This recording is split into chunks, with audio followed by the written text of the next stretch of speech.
ব্রাহ্মণ মেয়ে হলে 15 লক্ষ, হিন্দু ওবিসি হলে 10 থেকে 12 লক্ষ, অন্য কোনো জাতের হলে 8 থেকে 10 লক্ষ।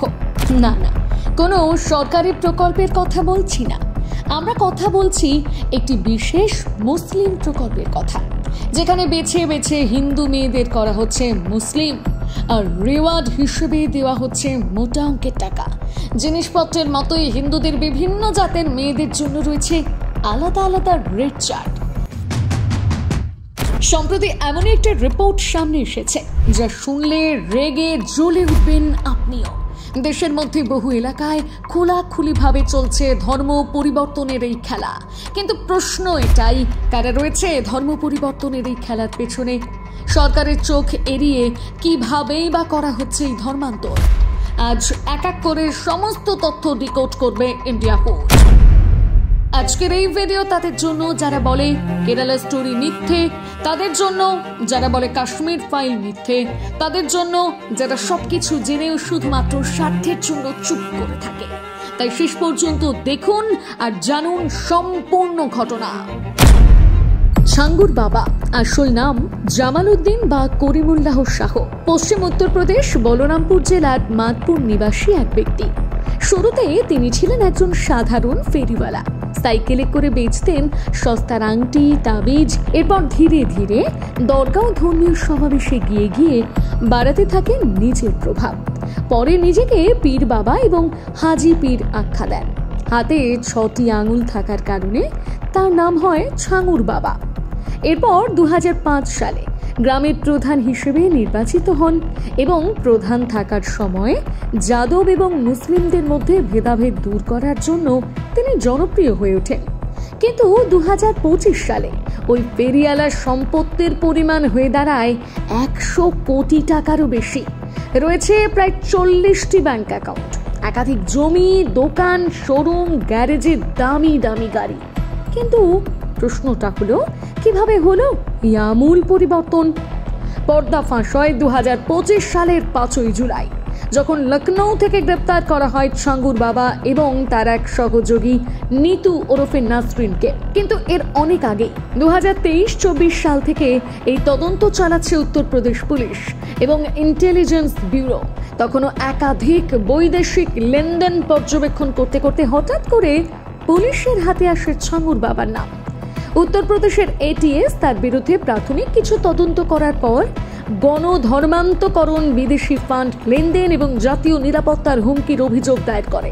পাশাপাশি এসবের উদ্দেশ্যে একটি বিশাল ভবনকে সন্ত্রাসী প্রশিক্ষণ শিবির হিসেবে ব্যবহার করার এবং পাকিস্তানের ISI এর সাথে তার সন্দেহভাজন যোগসূত্র থাকারও প্রমাণ আসতে থাকে। তদন্তে স্থানীয় পুলিশ এবং গোয়েন্দা ইউনিটগুলোর সাথে তার যোগ সাজিশর কিছু প্রমাণ পাওয়া যায়।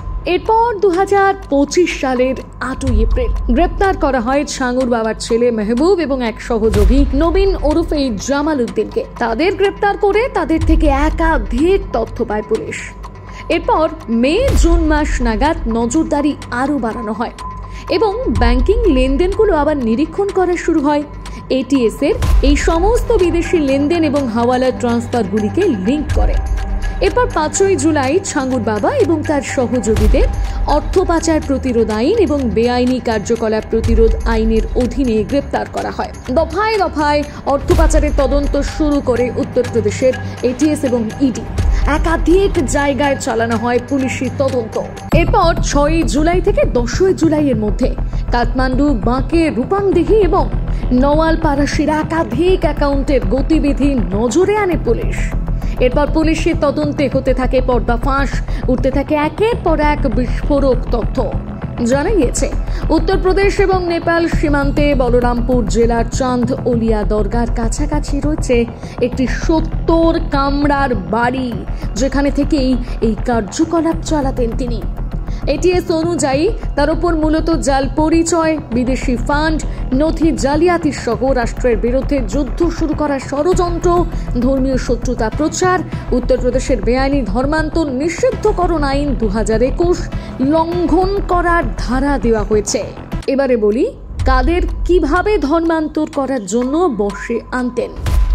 মূলত বিধবা, গ্রামাঞ্চলের গরিব আদিবাসী মহিলা, সমাজের পিছিয়ে পড়া শ্রেণী এবং আর্থিকভাবে দুর্বল মহিলাদের ধর্মান্তকরণ করিয়ে নিজের সাম্রাজ্য গড়ে তুলেছিলেন এই বাবা।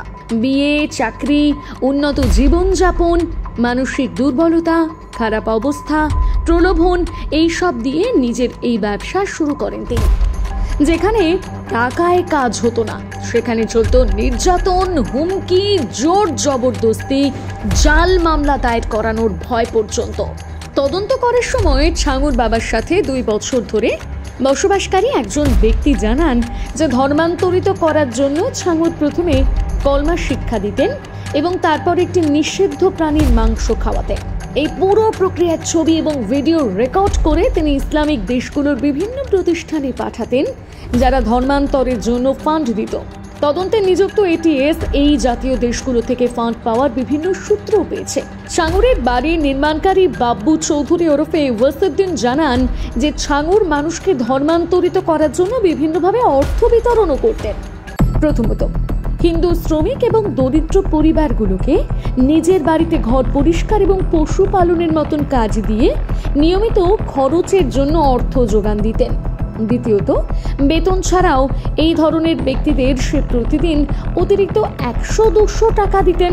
এরপর তাদের প্রভাবিত করে উন্নত জীবনের স্বপ্ন দেখিয়ে তাদের ধর্ম পরিবর্তন করতে বলতেন। এই বাব্বু চৌধুরী ছাঙ্গুর বাবার নামে জনসমক্ষে ধর্মান্তরের প্রথম অভিযোগ আনেন।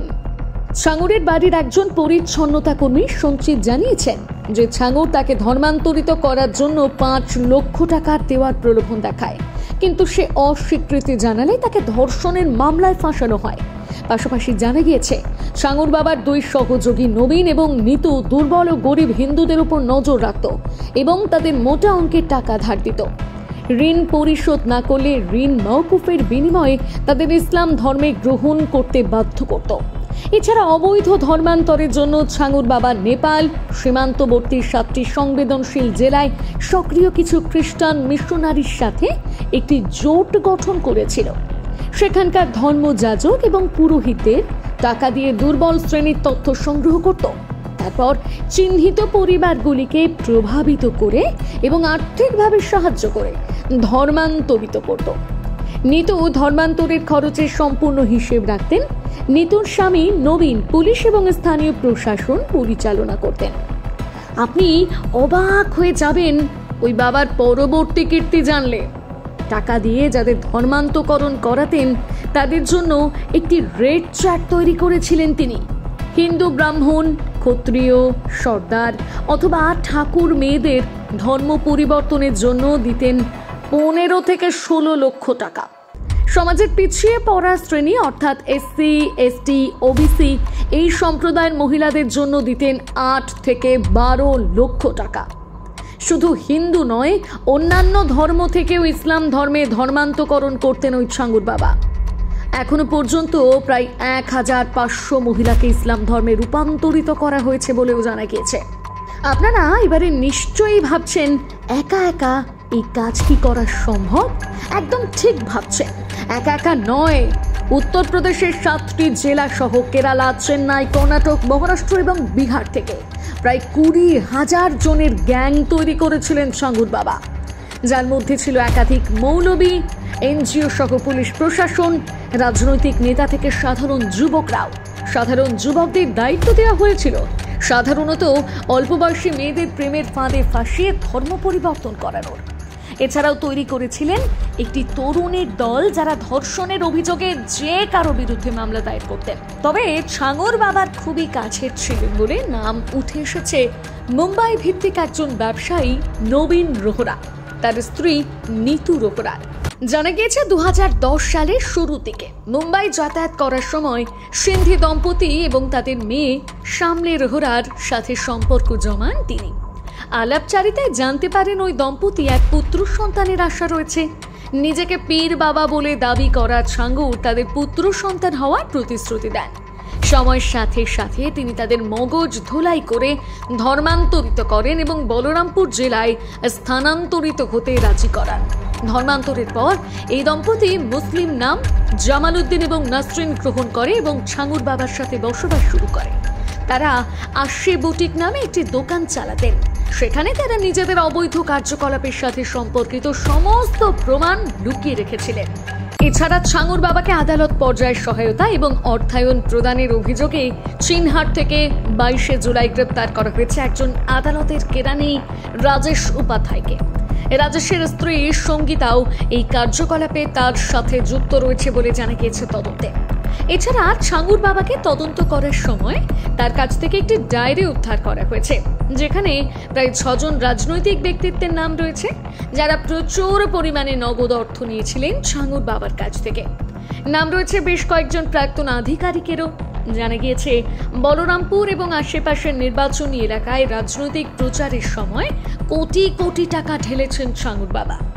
ইডির 12টি দল প্রায় 13 ঘন্টা তদন্ত করে জেনেছে যে 70 কামরার ওই বিলাসবহুল ভবনে ইলেকট্রিকের বেড়া, CCTV camera, mini power station, উঁচু পাঁচিল দেওয়া ছিল। কিন্তু বিরাট এই জায়গা আদতে সরকারি একটি জায়গা, যা অবৈধভাবে অধিকার করা হয়েছে। 9 এবং 10 জুলাই ওই ভবন সরকার বুলডোজার দিয়ে গুড়িয়ে দেয়। এছাড়া ওই ছাঙ্গুর বাবা এখনো পর্যন্ত 40 থেকে 50 বার বিভিন্ন ইসলামিক দেশে ভ্রমণ করেছে।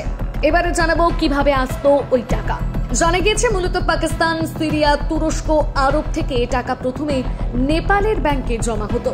এরপর নেপাল থেকে ওই টাকা হাওয়ালা, কুরিয়ার নেটওয়ার্ক এবং নকল চ্যারিটি বা এনজিওর মাধ্যমে ছাঙ্গুর বাবার কাছে এসে পৌঁছত। শুধু উত্তরপ্রদেশ নয়, সারা দেশে চলছে এই ধরনের কার্যকলাপ। সম্প্রতি আগ্রায় এমনই একটি র্যাকেট ফাঁস করে গ্রেপ্তার করা হয়েছে 10 জনকে। কিন্তু এসব আসে না হেডলাইনে, হয় না খবর। এসব নিয়ে কোনো আওয়াজ তোলে না সমাজকর্মীরা কিংবা নামী সাংবাদিকরা। আর কতদিন এভাবে চলবে?